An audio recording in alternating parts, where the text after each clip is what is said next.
You're listening to Neurodivergent Mates.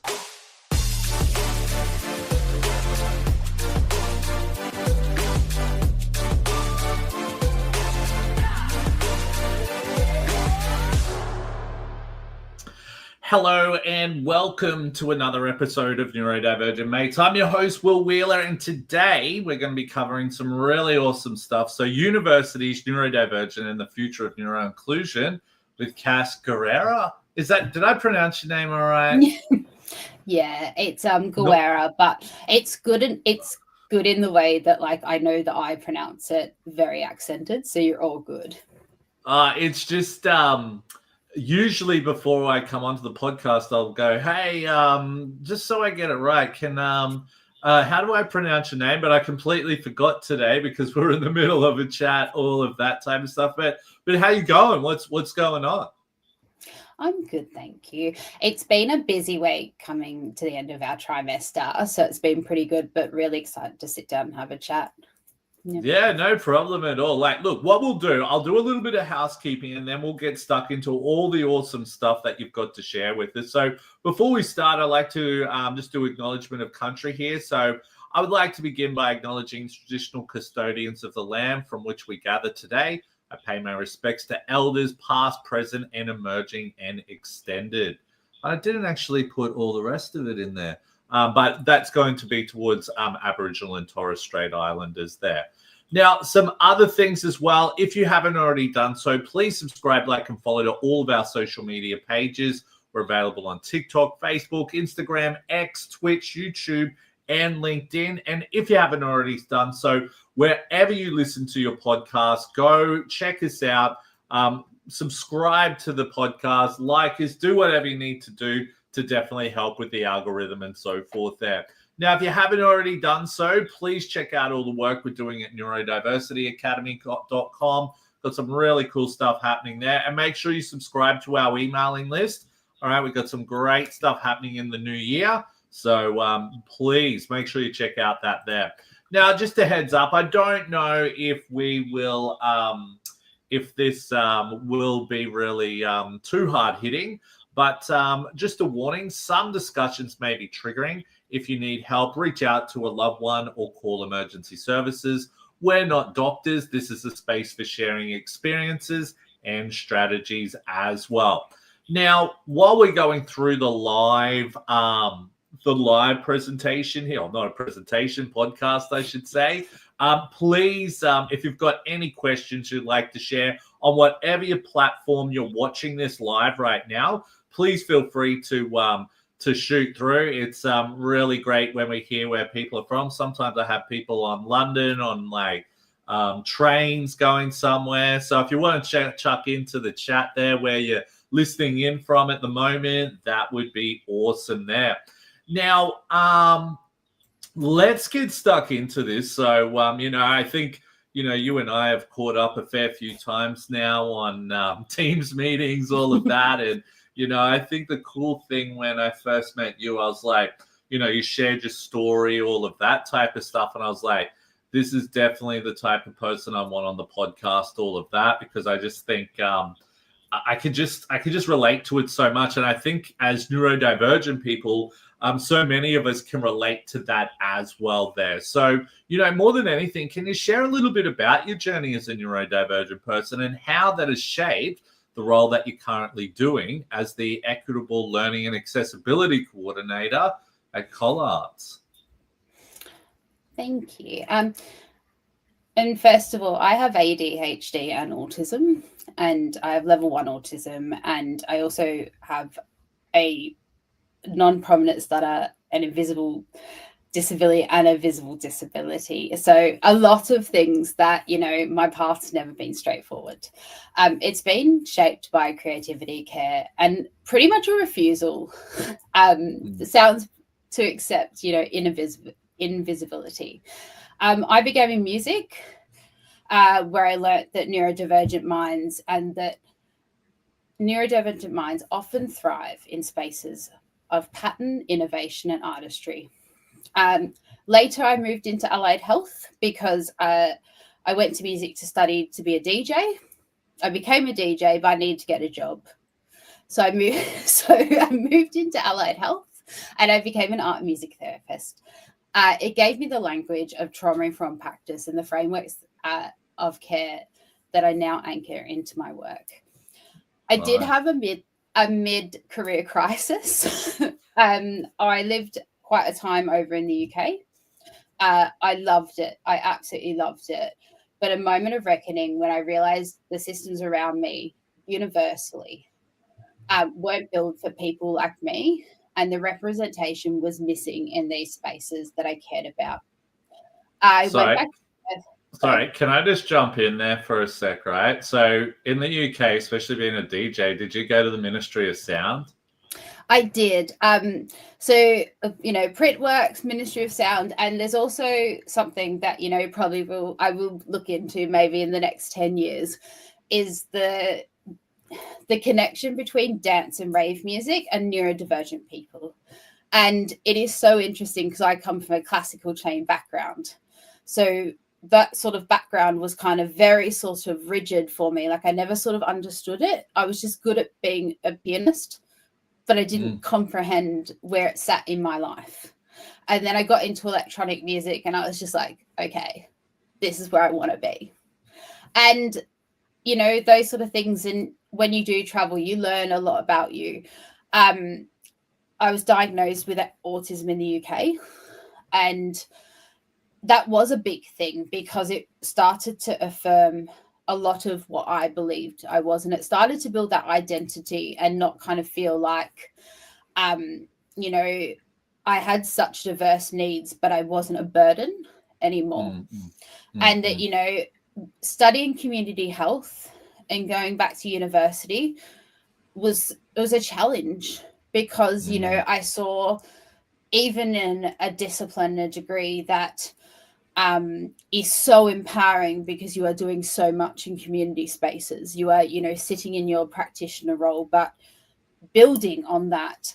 But the one thing I noticed that there wasn't representation of a person like me. There wasn't someone with lived experience that was sharing that. And that's when I went into teaching. And those moments where representation matters was not just visibility for me, it was agency. And I wanted students to see that neurodivergent people belong at the front of the classroom, shaping knowledge, policy, and culture. That's what brought me to Collarts.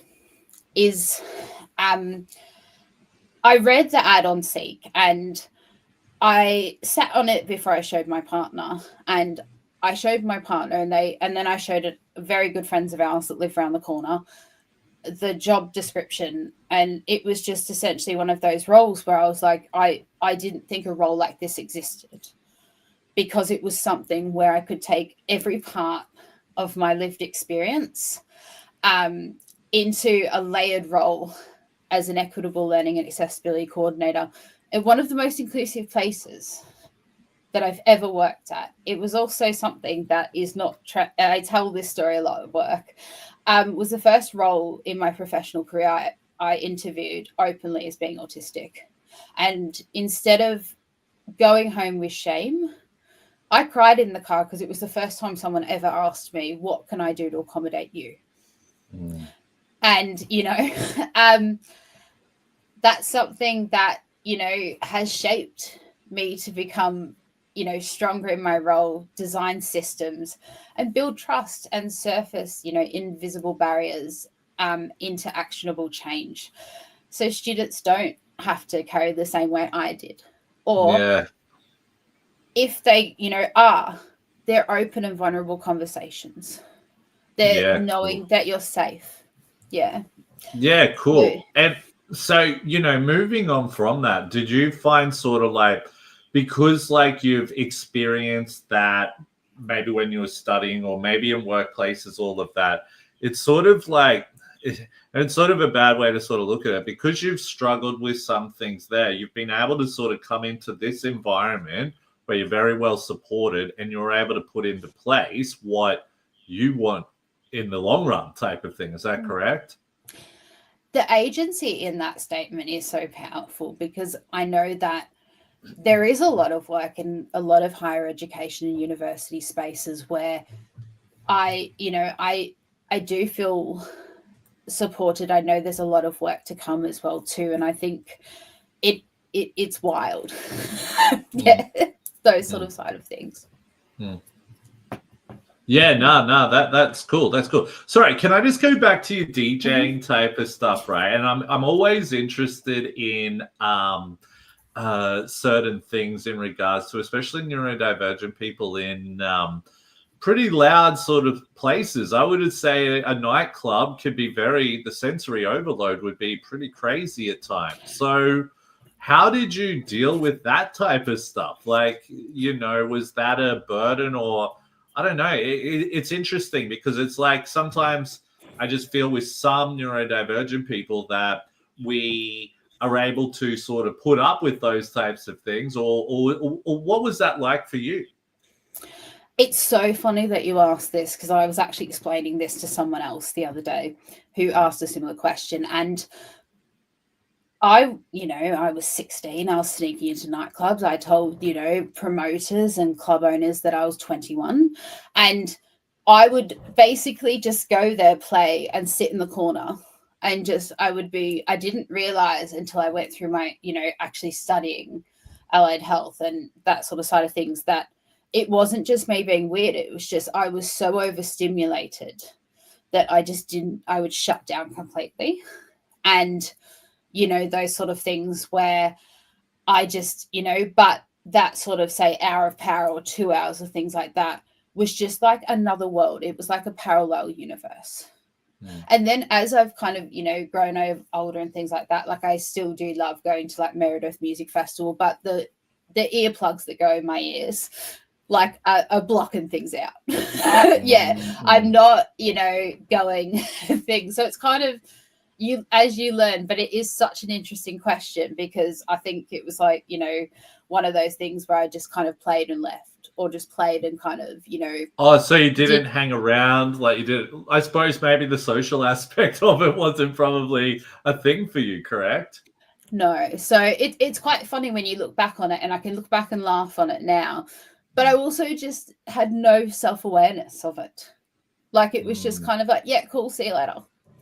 Where, obviously, if it was to become a second coming and become a career again, I would know things about networking and like, being with like festival scenes and stuff like that. And, I was very fortunate to play festival scenes in Australia as well too. And like, still same format.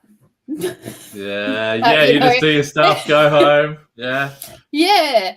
But it's kind of one of those things where you laugh back, and I always say, like, there's always been signs. Yeah. But it's such a big part of, and still is a big part of my life. And, still having a lot of like a live music setup and a digital setup for music, creating music in my spare time is still quite a passion that I still, have such a place in my heart for. And I don't think that fire will ever burn out. Yeah. Maybe going to the clubs on the weekend but yeah. Do you have like your deck set up in your room where you just quickly get on and have a bit of a play around?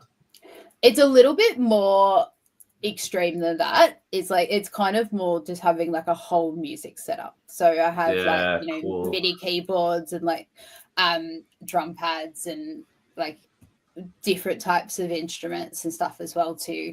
So it's a world of things. And it's probably like a getaway for you, right? Like you can just probably, maybe when you are, I don't know if you're feeling burnt out or anything, you can just sit there and just maybe focus on that. I don't know how it all works. It's very intricate, but very simplistic at the same time. And it's just one of those things that is just so great. And you kind of like shift your mind, you shift kind of things that are worrying for you. I have an amazing partner who is a brilliant musician as well too. And, sometimes I'll just sit there and my partner will just play guitar or something like that. And it's, that sort of absolute zen that music brings. And that was part of, some of the best parts of my life was being a music therapist. Yeah. Because you're constantly regulated, and I worked in, very high risk environments, but, with really fantastic outcomes. And, Yeah, that's pretty awesome. and it's so great to work at a very inclusive music university as well. Creative Yeah. university. Yeah, for sure. Yeah. For sure. So I always tell the students that I meet with, and I'm like, my favorite part of my job is actually like, being a bit of a sticky beak and coming in and seeing all these amazing things you do, or sitting in the back of the auditorium at recitals and stuff like that. Because it does still, shape that identity that I do have. And it's something that, will always be a part of me. Yeah, no, that's awesome. That's awesome. Sorry, out of curiosity, are you able to share a little bit about when you were at school? I remember you used to tell me your mum would drop you off. I think that would be really cool for our listeners to hear. Yeah, so I guess going back, we'll go 10 years forward, 10 years back in this story. So, there was problems of me going in from preschool into primary school, and I did get assessed for, autism at a time where I would have been institutionalized if I was diagnosed. So I was very fortunate that I kind of didn't go through that channel, but also it was, removed the year after. And then basically through primary school, very much school refusal. Before that was, deemed a thing post-COVID era. And then going into high school, around about year 9, year 10, I just kind of not gave up, but I would go into classes, not have that developed self-awareness. And I would just kind of go into class. And if I already knew what was the teacher was teaching, I would just leave. And it got to the point where I was just so bothered by being bored at school. I would get my mum, and hi Lainey, would drop me off, and I'd walk through the school and then just walk home. I'd catch the train into Flinders Street, and I'd go out to the city in the day, 15, not an absolute clue of the world, and just, go from there. And that was just one of those things that I just could not grasp why I had to be there. And your parents didn't know for a while, yeah? No, so they didn't know for, I would say, maybe a few weeks, and basically like got expelled, sent home. And because I got caught in as I was sort of like skipping school, and basically, got expelled and that too. And yeah, basically just would do it every day for a couple of weeks, come home, take my school uniform off, and then just pretend I'd walked home.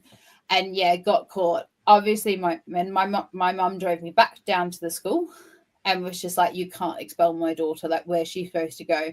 I was very fortunate having both parents that are academics, that my mum in the secondary school system knew how to kind of work around me being in some sort of school. And very privileged to have that sort of insider trade knowledge. And I did sort of still get expelled, but I was allowed back in 1 day a week just to do a core subject. And then basically I was very fortunate. I got to study audio production at, would have been maybe 15, 16. That sort of, set me up on that trajectory, even as a school leaver. Yeah, so, you wouldn't get those sort of outcomes now, but it was kind of a bit of a wild ride putting me through any sort of school system. I reckon. And I think it's just such a story that so many of us can relate to and so forth there. But you know what? Moving on from that, from your perspective, and I think this actually flows into it well, from your perspective, what are some of the biggest barriers neurodivergent students still face in universities and creative institutions today? And it's such a great question, and it doesn't get asked enough. And I'm just going to say that first. It is. It's the invisible labor or self-advocacy, rigid systems, stigma and misunderstanding, and fragmented support. So, students are often expected to repeat, explain, justify, defend their needs, and it's exhausting. It's inequitable. Rigid systems like processes like assessment deadlines, attendance requirements, disclosure, which we, obviously can expand on a bit more, because there's obviously inflexible pathways. There's little room for diverse ways of learning or being. And, one of those things, neurodivergence is often seen as a defect rather than strength. And that sort of, goes into that fragmented support where, like, there are accommodations that exist, and this is universal. It's not sort of, aligned just to us. It is universal. And, the accommodations do exist, but they're reactive. 9 times out of 10, if an accommodation's made, it's because something's happened. Yeah, exactly. And that's the hardest part. And, I've experienced it in my own postgraduate studies and that as well too, where, I did the right thing. I asked for the help. I went in for support, but it was still only delivered to me in a reactive notion. And that sort of sits with the inconsistency and poor communication, and just not. And sometimes students do fall through the cracks, and it's not because their ability. It's because it's because we talk about, not having those regular checkups and that things as well too, and they are the biggest barriers so far.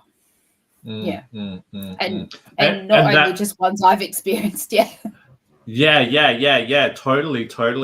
And I think in your role, when you first started, what surprised you most about sorry if I'm throwing a few curveballs here, but what stood out to you most that maybe you didn't realize, being on the other side of things than being the student now? I think it's more the fact of that people do care and people want to learn. It's just that there's no workplace person. I was very fortunate. I was in a position before I do come to Collarts where I would go out to companies and, talk about neurodiversity inclusion, but that was for workplaces and things like that. And that was also part of, sharing that sort of, we need to support people outside of just being like, we have a sticker on the door. And that was something that coming to Collarts, I was just so shocked at the fact that it was just normal. That, there wasn't this glorified sort of thing of like, we've got someone with autism coming into work here. It was just like, hey, what's up? And it was, the first couple of weeks working at Collarts, I was coming home and there was moments where I was actually in tears, and it wasn't because I was upset. It was because I'd never been so accepted. And it's such a beautiful thing. And, there are still, moments where I come away and I go, how, what is this utopia? And it because it's so hard to find. It's hard to find that. Yeah. You know what I mean? It's not easy. No. And it makes, even on the darkest days, and we all have them, it makes those moments better because you can come back through it. And, those sort of examples, and a fantastic, working on a fantastic leader, and, having a leadership team that cares. And it's no longer like a TED talk on what everyone's doing wrong. It's a collaborative project. And that's the way things should be. And, and across the whole sector. And it should Yeah. It shouldn't be just like you guys are doing it right. It should. Well, look, I think what it will probably be is that we need organizations to set the standard, right? And then once that standard's been set, really lead the way and really help others to be able to do the exact same, if that makes sense, 100%. And I think totally. And I think as well is that, leadership plays a huge role. Seriously, I was only speaking to someone today about some research they're doing or something like that. And really awesome person, but they're doing some research with an organization who I know don't have, the leadership backing it there. And it's sort of like, why are you doing that? But this company is broadcasting, hey, look at us, we're neuro-inclusive. And it's like, well, you're missing so many key things. And, yeah, these people want to do some great things, but you're not, it's not going to help the situation. All it's going to do is just, I don't know, that put a pretty bow on it and look good for the organization rather than make that real change, if that makes sense. Real change is different from looking as if you're making change, if that's what I mean. Yeah, and I think that's kind of where I say the kind of sticker on the door. Yeah, exactly. Is, it's kind of like one of those things, and that is 100%. And, it doesn't have to come overnight.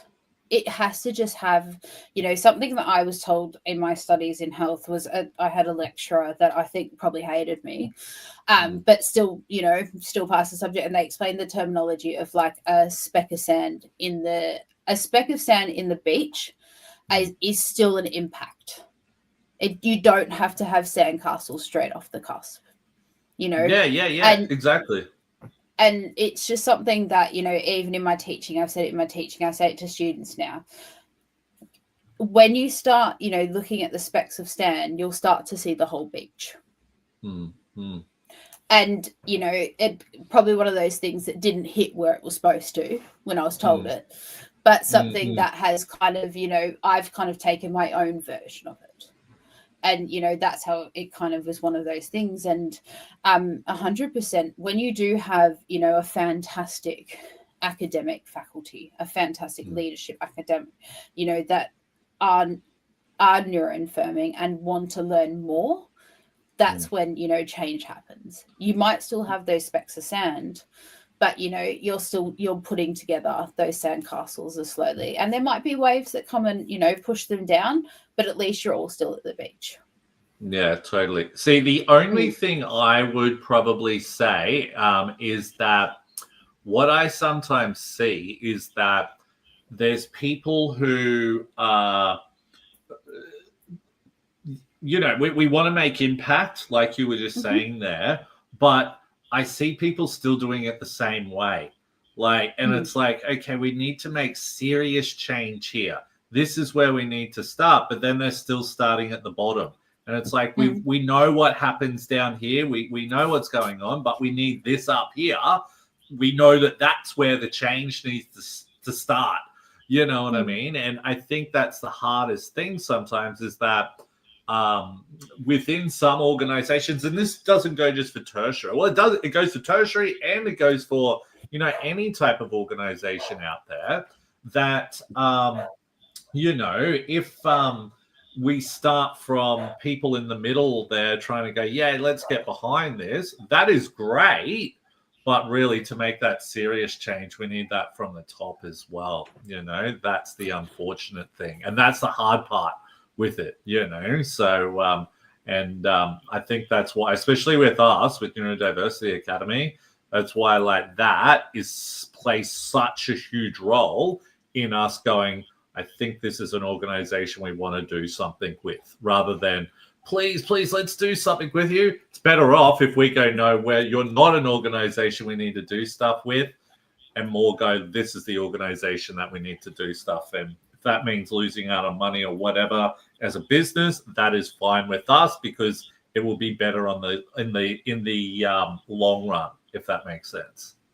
100%. And and it might not just be the time or the people, the backing or people in the right positions, but I think, the more we kind of have, those, and I'll say accommodations, and, it's a discussion. It's, it's never about fixing students. It's, it's in like those sort of things. And like the arts have always been a refuge for neurodivergent people, but it's not just the arts. We're seeing lots of other industries that are led by fantastic neurodivergent individuals, but it still comes back to the same thing, is keeping that conversation going. It might not be the right time for people that come through you, but that conversation in the workplace is the same, is so impactful. And those sort of shifting proactive, neuro-inclusion is kind of looking at, the accommodations. looking at not patching gaps and, after harm has already occurred. So, something that shift looks like, and something that I absolutely love, is universal design of learning. And something that is embedded into curriculum and assessment. So flexibility is the default. It's not, the reactive cross emotion. Neuroaffirming staff training, so removing the shame. Not everyone knows everything. Not even I do. No, neither do I. And, building that neuroaffirming, the trauma-informed care staff training that equips educators. So you're building that confidence to see difference as strength and not disruption. And, coming from being a disruptive student, but, not with the intention of doing it on purpose. I think that sometimes, even having conversations with academics and going, let's work out, like, you've already said the student's overwhelmed. Let's bring it back to it. And just be like, is it something where, it's just the student needs to leave the classroom, get some water, comes back, or, the breaks need to be a little bit longer, and those sort of things, is building and embedding neuroaffirming design.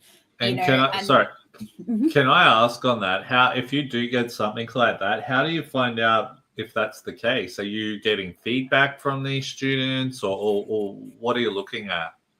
It's a two-way street. I sometimes I do have program leaders, program coordinators, and academic sessional staff reach out and just say, hey, Cas, got a student in our classroom.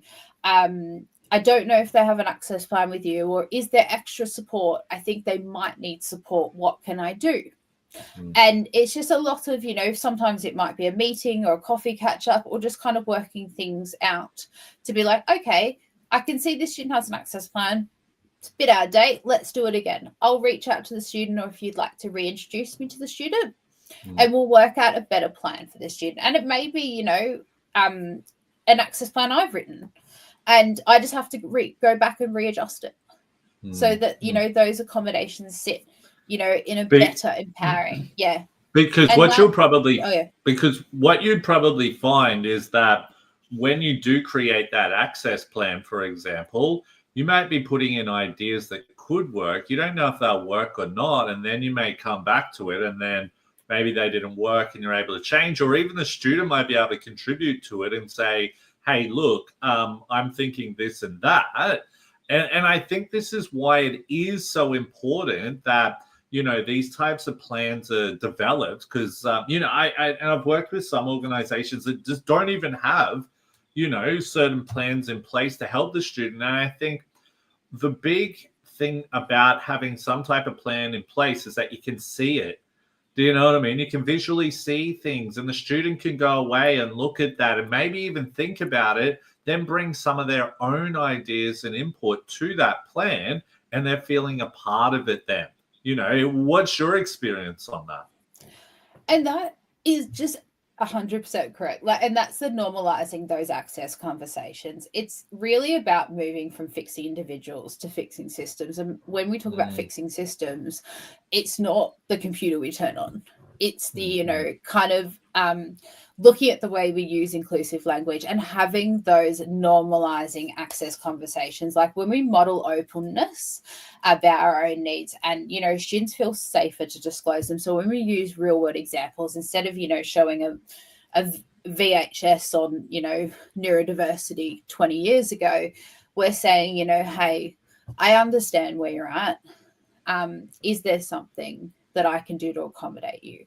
Is there something that, having the fact that, I get to do a presentation to some of our stage 1 students that is just basically like, here's my dog. I have autism and ADHD. Here's my email address. If you ever need help, come see me. You don't, and kind of being like, we're all real human beings here. It's not a punitive measure to come get an access plan. It's something that when I did come into my role here at Collarts, it was something that I looked at it and I was like, these documents should be empowering documents. They should be documents that students walk into the classroom, go, hey, I'm Cas, I've got autism, I've got ADHD. I just need this accommodation made for me. And building that community with your program leads, program coordinators, and teachers that you're going to have for your whole degree here. So I think that, you know, is one of those things that, you know, shifts that accommodations into a proactive design.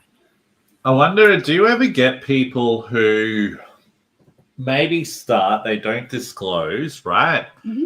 And then maybe they do see the culture, or maybe they see other people getting that support and be like, oh man, that's exactly me. Maybe I should have said something from the beginning. Do you get that a lot?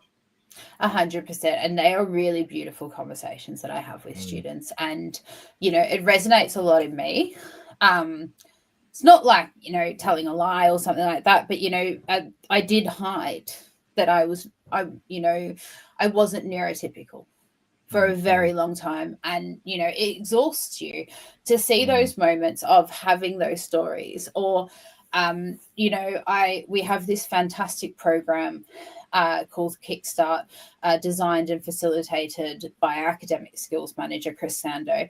And I get the opportunity to share a very, very like kind of beautiful presentation that celebrates difference and, you know, the vulnerability. And I share my story. And I've had students that have come to see me in the weeks after that presentation and said, because you shared your story, I asked for help and I came to see you.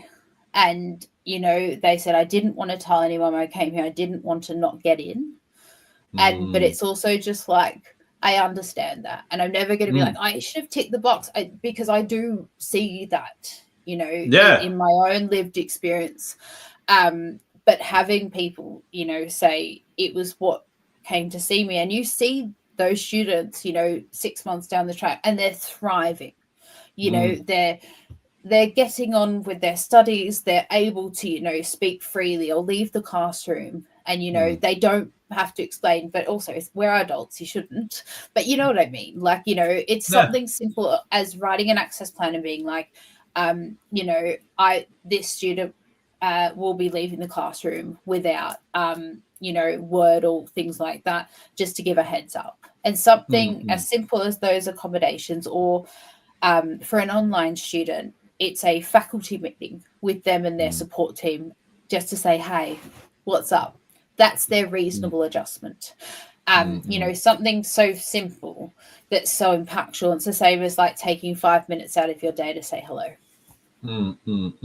Yeah, it's definitely interesting, because actually it was funny because I had a conversation just this week, and I met with this woman, and she's like, oh my God, Will, I've just got to start by saying thank you so much for sharing that you're ADHD and dyslexic, because like when I heard that, because it was like an online class, she's like, when I heard that, I'm like, oh my God, this is awesome, because he's going to get it. He's going to get exactly why I might struggle with this or that or whatever like that, right? And it was cool. We sat down with her and had a really good chat. And, you know, I think she opened up. And this is the thing. People sometimes don't feel comfortable opening up about that, right? But when people are in certain environments, they open up to you about a lot of stuff. You know, like this woman started opening up to me about her photography business she's starting to share, and went really in depth into some stuff that she does within her photography business and all of that. But, you know, I think as well, that is such an important thing in education. If you're able to grab that student, not physically grab them, but be able to grab them like as a, I don't know, I suppose respect them and they respect you back, that can go so far in helping them to be able to succeed in their study and so forth there. And it is 100%. It's that it is by far the best part of my job is, you know, being on campus and seeing those students and having them approach me and, you know, share those moments. And, you know, we do have a fantastic 2D animation student that was actually the first student I met with when I started at Collarts, and I met with them and their mum. And, a student that is so fantastic. And, even today just came up, I saw them at our Cromwell Street campus and they gave me the best hug. And those moments, is just what makes that community. And, having that of knowing and seeing their eyes light up when they came with their mum. And I said, I also have autism as well. And yeah, it was just that sigh of relief. Yeah, for sure. And do you ever find that, like, say, like, this person does come with their mom and all of that type of stuff, right?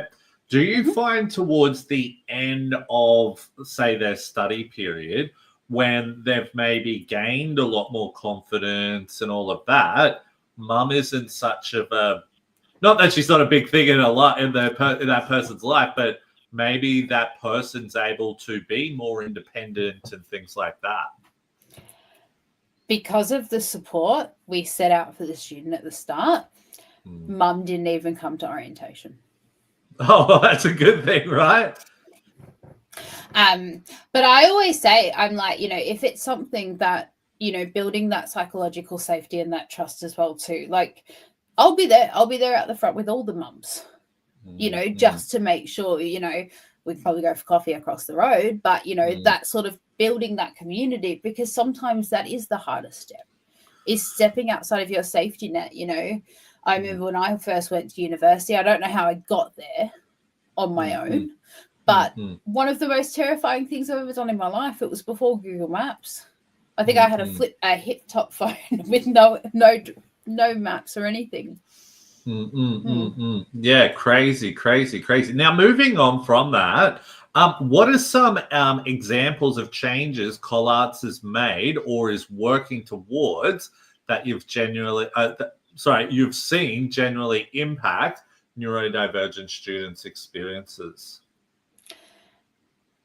Strengths-based access plans. So just not listing, defects or things that are going to go wrong, but documents that affirm identity and preserve learning outcomes and also empower the student. Because this is, I map out all of the access plans for the whole degree, including making sure that anyone who reads it across Collarts knows that, this is the reasonable adjustment we're going to apply.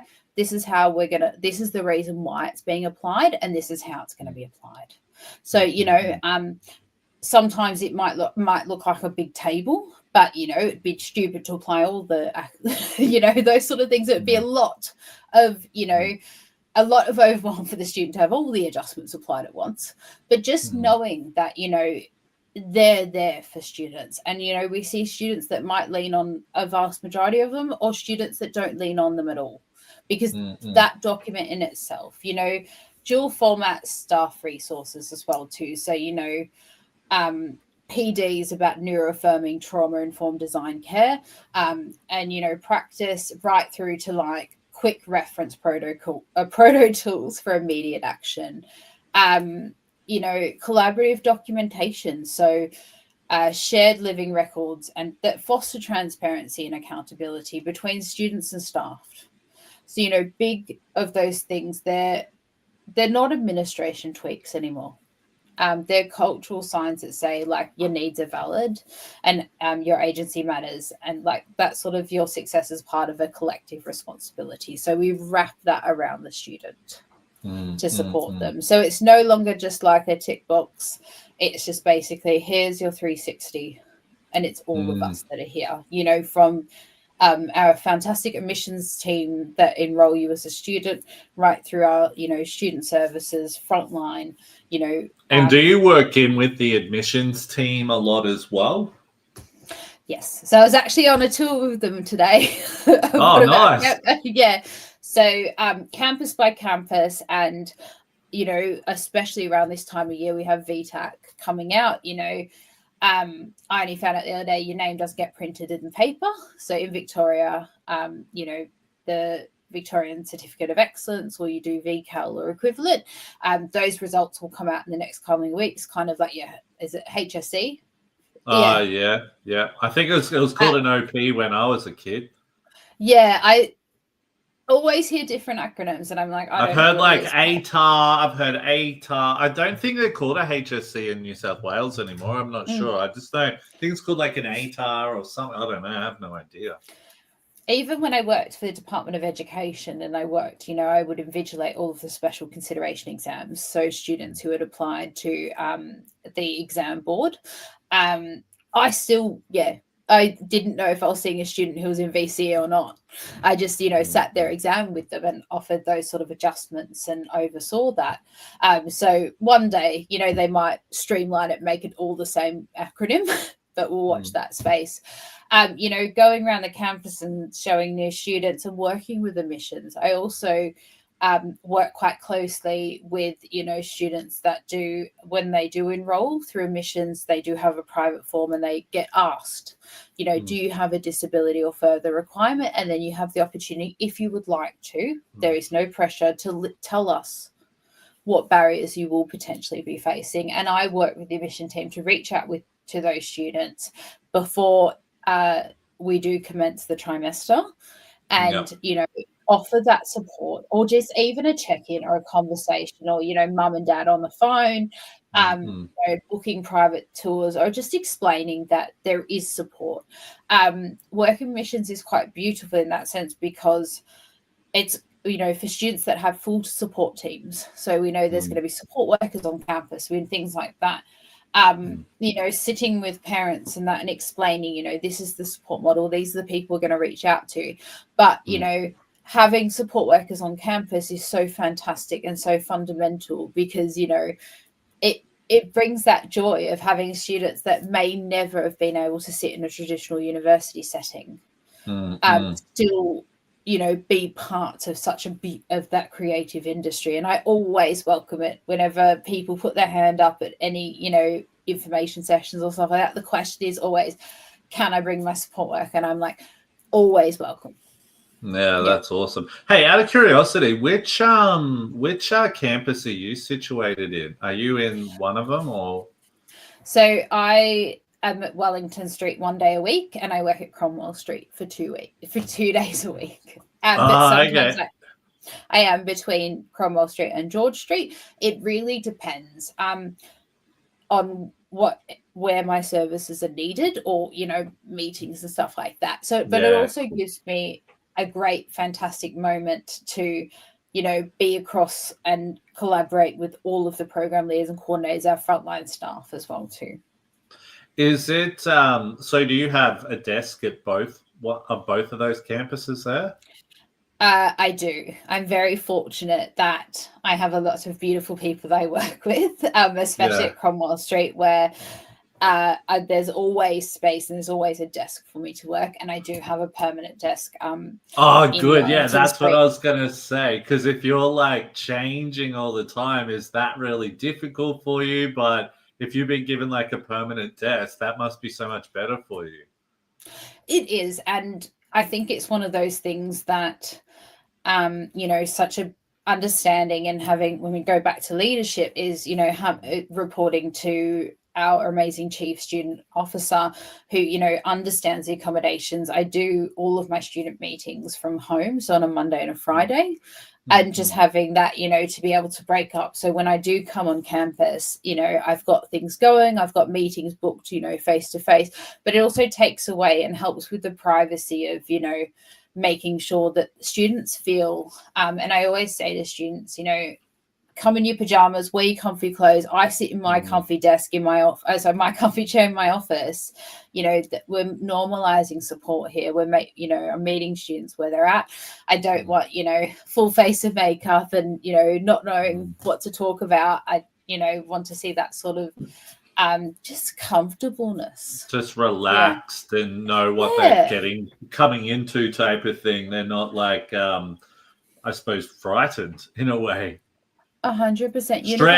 Stressed. Yes. I think that could be the word, stressed. But it's quite interesting when you say frightened, because that's, there are students that say that. There's, kind of thing. I didn't know what to say, or that as well too. And that's why I'm just like, that normalization of like, come in your pajamas. You don't have to have your camera on. It's a phone call about you and how you learn and what barriers that you've experienced before or you're going to experience ongoing. And and that's kind of where you sort of sit in that universal design of learning and proactive shift into inclusion. Yeah, totally. Can you just share with the listeners why it is so important that you do have, like, you go to the exact same desk when you get to Cromwell Street or whatever streets they are in the same way? Because reason why I share that is I remember and I didn't work for this organization for long. I remember I went to this organization and, the organization that we were sort of dealing with, they said, oh yeah, you can book in desks. We'll give them the regular desks. Then we get there, and then people would be sitting in like the desk that these neurodivergent people had booked. Can you just share with the audience why that's so important that you're going to the exact same desk every time and all of that type of thing? It builds pattern recognition, so it means that you have that safety, and there's different ways of people explain psychological safety, but that is one of them. And that fact of knowing that you're coming in, rain, hail or shine, angry, sad, happy, or things like that, but you have that safe place and you have that moment, even if it's you're beamed in shoulder to shoulder, it's consistency. And neurodivergents do rely on structure and consistency, and we are the best at pattern recognition. I watched a video on Instagram the other day that just said, channel your neurodivergent mates, especially when they talk about looking at things in the future. And then it's also like, because it is that pattern recognition, we're click to go things, but the downside and the double-ended sword of that is, speaking about booking a place or that as well too, is when it doesn't go right, our worlds do crumble. Totally right. And it's a big thing, and part of that bigger, broader conversation is the fact is, examples like this, for some people kind of like, oh, I wonder why they're asking that. But for every single neurodivergent listening, it's about, yeah, fair. Yeah, totally. It's these, but the thing is, it's not that hard, right? And then I think like all they have to do is, and I think this is where as well, like I've gone into some organizations and all they'll do is, I don't know, train the management on neuro-inclusion, for example, right? So the management know, okay, maybe this is what this person needs or what that. But then the other people in the team come in, sit in the desk that someone else's, that neurodivergent person's desk, all of that. They have no idea why that is so important that person sits there every time. Then that neurodivergent person comes in, kicks up a stink, looks like an idiot because they're looking like they're unfair, all of that, where, I think this lack of communication and understanding can be a big contributor to making people like us look like idiots at the end of the day when it's not our fault at all. The word difficult I think the word difficult is the prime of this. And, I think that sort of neuroaffirming, and I think, having fantastic model of leaders, academics, whoever sits within, your power circle and the circle you control. I think, that's really great from that sort of thing. But I think, especially retraining that neuroaffirming design, and the staff, and it, sometimes having a 2-day PD or a 2-day seminar or workshop doesn't hit as hard as just little, bursts of inclusion conversations and training and things like that. And, those sort of things of like opening up the conversation. It's, if it's the same as we accommodate people with a physical disability, it should have the same recognition as people with an invisible disability. And it's just something that, is on the works. And it's, you do see a lot of things pop up on, emails and lists that you subscribe to, like, the conversations are happening, but it's sometimes, it is something that everyone does need to be on board, so that we do remove the word difficult and, difficult and over the top, or like just manic and those sort of words out of our vocabulary. Or if we are going to use them, we use them for what they're used for, not to describe people with who are neurodivergent, or have any sort of other requirements. Like, we should be treating disability the same across every form of disability. Totally. We are getting to the end, so I'm just going to skip a few questions because it's been a really great chat. But and look, we only have all the questions there just in case we need them. Sometimes we go off on a tangent, and that's really good. But for neurodivergent students who might be listening and struggling to navigate university systems, what advice or reassurance would you want to give them based on your experience? You're not broken, and you're not a burden. Your needs are valid, and your strengths are real, and your presence enriches every institution. Navigating university can feel overwhelming, especially when systems aren't built with you in mind. But you are not alone. There are people, frameworks, and communities working to support you. And while it might not be as visible as you want, asking for adjustments is not a weakness. It's an act of agency. Every time you advocate for yourself, you are shifting the culture for those who come after you, in the same way that why I became a teacher. Hold on to that truth, and your voice matters. Your experiences is shaping the future of education, and keep those conversations going. Send in those emails. Tell people what is not working. I wish I was a mind reader, but I'm not. But one day.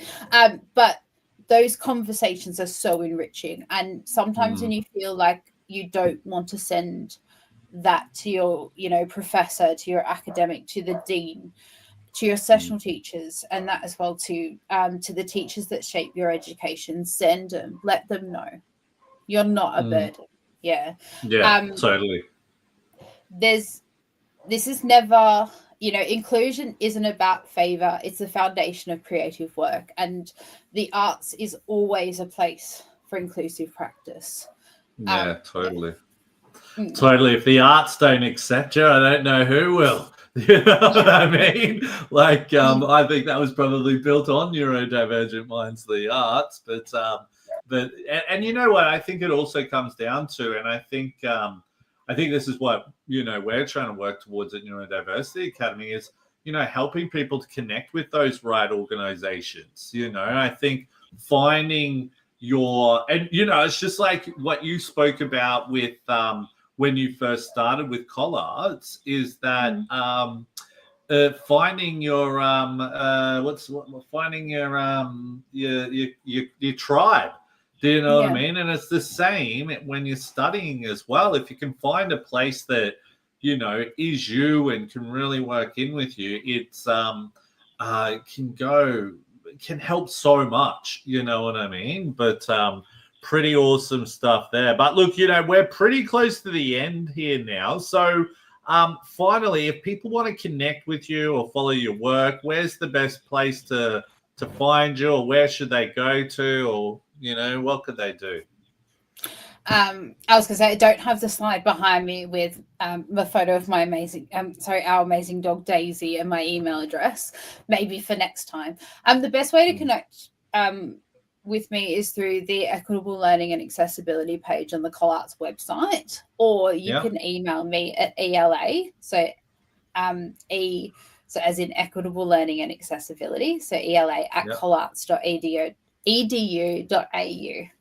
I'm always up for a conversation or collaborative, and I think this firsthand as well too, Will.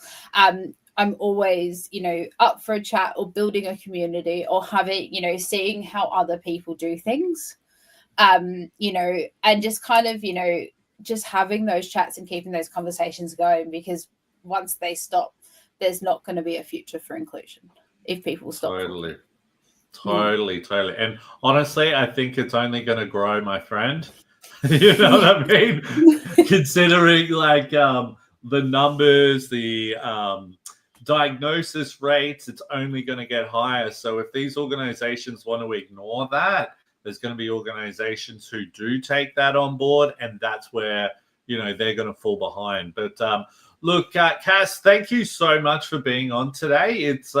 It's been really good to hear a lot of your story and hearing about the great work you're doing, all of that there. But look, thank you so much. And, you know, for all of our listeners, if you haven't already done so, please subscribe, like, and follow all of our social media pages.